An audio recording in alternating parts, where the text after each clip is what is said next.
Hello दोस्तों, mysterious world Hindi में आप सभी का एक बार फिर से हार्दिक स्वागत है। मानव इतिहास में ऐसे अनेकों शहरों और सभ्यताओं का वर्णन है जो टेक्नोलॉजी और ज्ञान विज्ञान के क्षेत्र में अपने समय से काफी आगे थे। उनका अपने समय से आगे होना बाकी दुनिया के लिए एक ऐसी गुत्थी थी जिसे उस समय के लोग कभी सुलझा नहीं पाए। कभी इस बादत को किसी दैवीय वरदान से जोड़कर देखा गया, तो कभी उन सभ्यताओं को प्राप्त ज्ञान को एलियंस की देन बताया गया। लेकिन असल कारण आज भी एक गुत्थी ही है, जिसका जवाब ना तो कभी मिला है और शायद ना ही कभी मिल पाएगा, क्योंकि वो सभी सभ्यताएं और शहर समय नाम के दैत्य के द्वारा निगल लिए गए। समय के साथ विलुप्त हुई इन एडवांस सभ्यताओं और शहरों में कुछ ऐसे भी थे जो कि रातों रात कहीं गायब हो गए।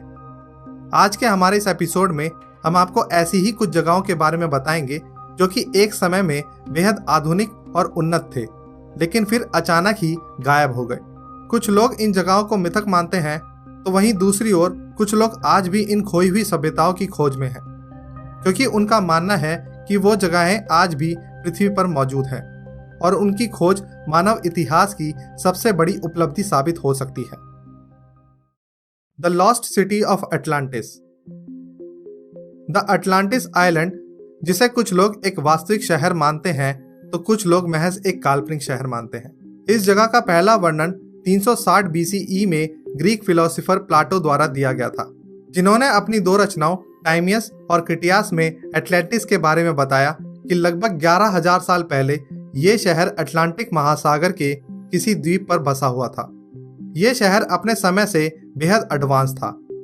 इस जगह पर धन और सुख संपदा की कोई भी कमी नहीं थी। इस शहर में बहुमूल्य रत्नों और सोने चांदी से बनी इमारतें हुआ करती थी। वहां के मंदिर और पूजा घर बेहद विशालकाय और बेशकीमती धातुओं से सुसज्जित हुआ करते थे। वहां के हर घर में आधुनिक दुनिया की ही तरह सारी सुख सुविधाएं हुआ करती थी और इसकी रक्षा स्वयं समुद्र के देवता पोसाइडन किया करते थे। अटलांटिस को एक समय धरती का स्वर्ग कहा जाता था और इसे दुनिया की सबसे शक्तिशाली और खूबसूरत जगह माना जाता था।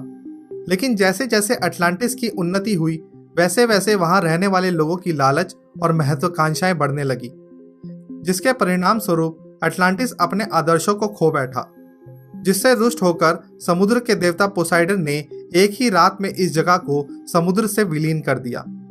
और इस तरह महज एक रात और एक दिन में अटलांटिस को कई प्राकृतिक आपदाओं का सामना करना पड़ा और पूरा का पूरा अटलांटिस विलुप्त हो गया। इस मिस्टीरियस जगह अटलांटिस के बारे में आज तक अनेकों किताबें और डॉक्यूमेंट्रीज बन चुकी हैं। इसकी खोज में आज तक अनेकों अभियान भी चलाए गए, लेकिन किसी को भी कोई खास सफलता नहीं मिल सकी।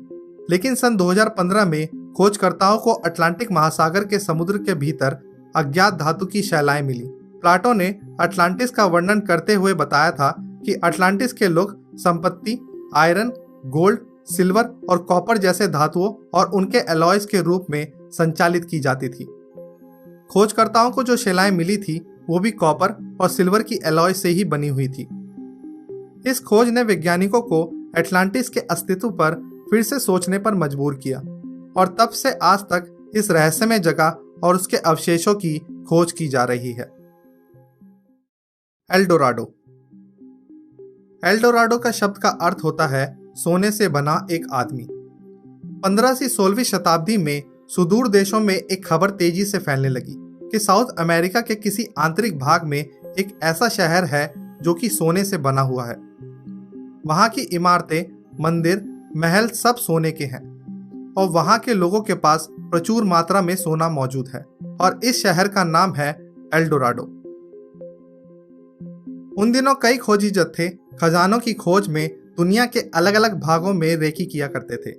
एल्डोराडो के बारे में जैसे जैसे खोजी जत्थों को पता चलने लगा, वैसे वैसे लोग इस सोने की नगरी की तलाश में जुट गए। लेकिन इसे सबसे पहले स्पेनिश एक्सप्लोरर्स को साउथ अमेरिका के तटों पर यह जानकारी मिली कि एंडेस माउंटेन पर मौजूद एक ऐसा कबीला है जहां के सरदार का चुनाव करने के बाद एक विशेष सेरेमनी की जाती है, जिसमें चुने हुए सरदार के पूरे शरीर पर सोने की भस्म लगाई जाती है और उसे बेहद कीमती जेवरात और रत्नों से बने आभूषण पहनाए जाते हैं।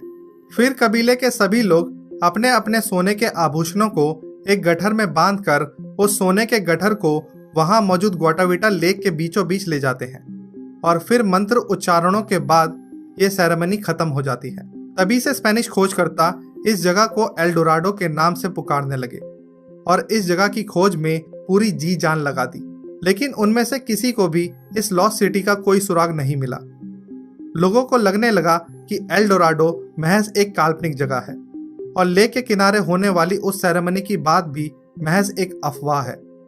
लेकिन तभी कुछ स्पेनिश एक्सप्लोरर्स ने ग्वाटाविटा लेक को खोज निकाला और इस लेक से उन्हें बहुत से सोने के आभूषण और सिक्के मिले। उन्होंने इस लेक की तह तक जाने की पुरजोर कोशिश की, लेकिन टेक्नोलॉजी की कमी के चलते उस समय लेक की तह तक जाना संभव नहीं था। लेकिन इस खोज ने एल डोराडो के सच होने की संभावना को काफी बढ़ा दिया और एक बार फिर इस सोने से भरपूर सिटी की खोज शुरू हो गई।